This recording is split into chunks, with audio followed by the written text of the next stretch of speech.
Hi guys, my name is Cassidy Hamilton Sharp, and this video is about abstract art that I'm doing for my art final for Professor D at Cuesta College for Art 200. And basically, I wanted to just give you guys a quick crash course of what abstract art is, when it was first created, and how it differs from other art types. So the definition of abstract means completely disassociated from reality. Anything that is abstract is detached from reality in some way or is difficult to understand. In order to be abstract, a presentation needs to have an unclear intent or subject. When related to art, this would mean that the artwork itself provides a confusing image with no clear distinction as to what it's meant to be. So when was abstract art first created? Well, abstract art wasn't recognized as an authentic style until the 20th century. This began with the abstract expressionist movement. This movement began after World War II, and abstract artwork continues to be created till this day.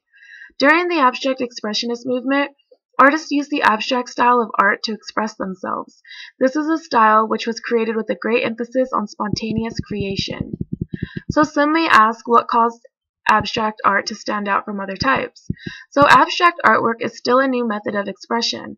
Unlike art pieces that rely heavily on imagery and understanding of the subject, an abstract piece relies almost entirely on a viewer's personal experiences and emotions. It gains something through the sense of confusion it flicks upon its users, as it forces the audience to think about what it is they are looking at.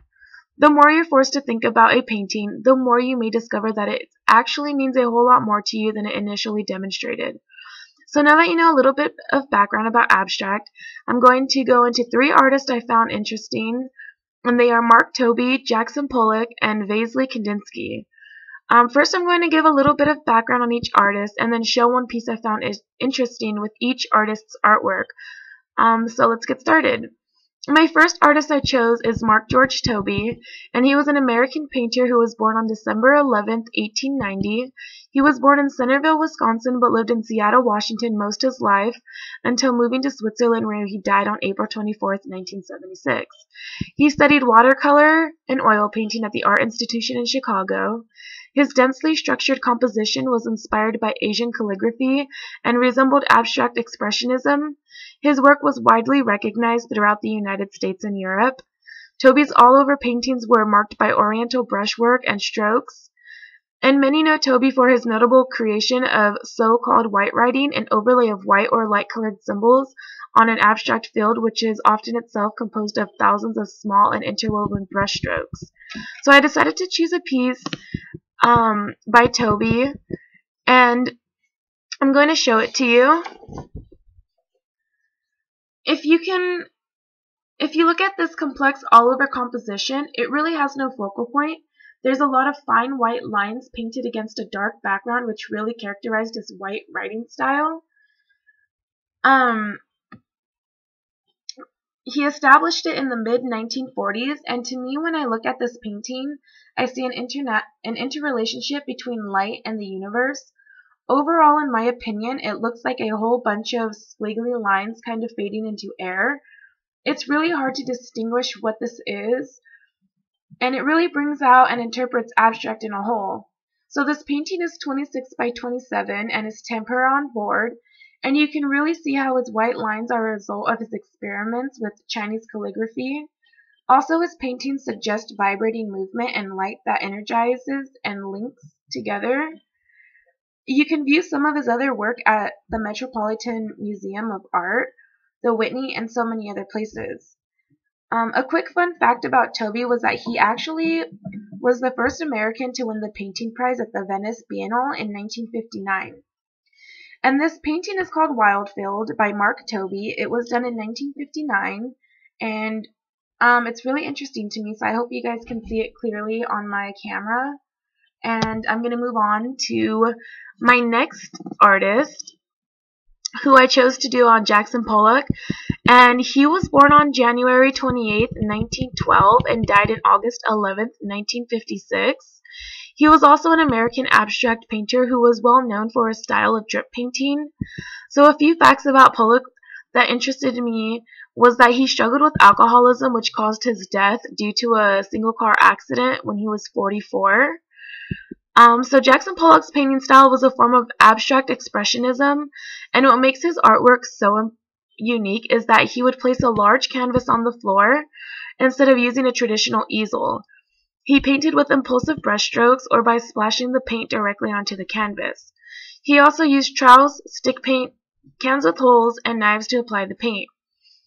Also, in some of his artwork, you can see footprints where he stepped on the canvas because he thought of this as immersing himself in the act and he felt that he was actually a part of the painting.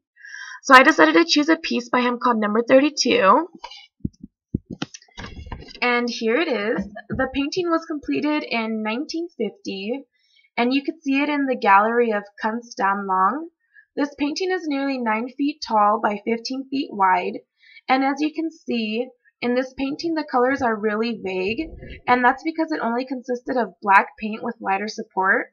This painting may seem really simplistic, but if you look closer, you can see the detailed splotches and lines. On this painting, he actually walked all over the canvas, working from the center out. And some people actually say that this exact painting foreshadowed his final years because he was plagued by self-doubt. Again, this is Number 32 by Jackson Pollock, and it was done in 1950. So my third and final artist I want to talk about is Vasily Kandinsky, and I chose him because his abstract art differs widely from Pollock and Toby. He was born on December 14, 1866, and died in 1944, and was actually a Russian painter. He was born in Moscow and graduated at Grakov Odessa Art School. Kandinsky was actually credited with being the very first artist to paint in abstract forms. And I chose to do a piece by him called Several Circles, painted in 1926. And if you look at this picture, you can see his art composed of a series of circles that float across one another above a gray background. You can see the colors, objects, images, and form that he used throughout most of his career. Kandinsky's art only consisted of shapes and colors, and he was obsessed with geometric shapes. I wanted to share a quote by him, and that he said that the circle which I have painted recently can sometimes be described as nothing other than romantic. In his paintings, you can see circles and oddly colored spheres, and it seems simple, but it's more complex due to the fact that it was meant to be off-centered, and the blue circle was a black sphere on top of the painting is hazy with a little bit of lighting, which to me resembles an eclipse feeling. Also in the background, you can see the varying sized circles with smoke-like effect that gives the circles a translucent appeal, making it hard to distinguish which circle is on top. And again, this is by Vasily Kandinsky, and it's called Several Circles, done in 1926. So I hope you guys enjoyed a little bit of abstract art, and I hope you guys learned a little bit. And again, my name is Cassidy Hamilton Sharp. I'm doing my final project for Cuesta College with Professor D for Art 200.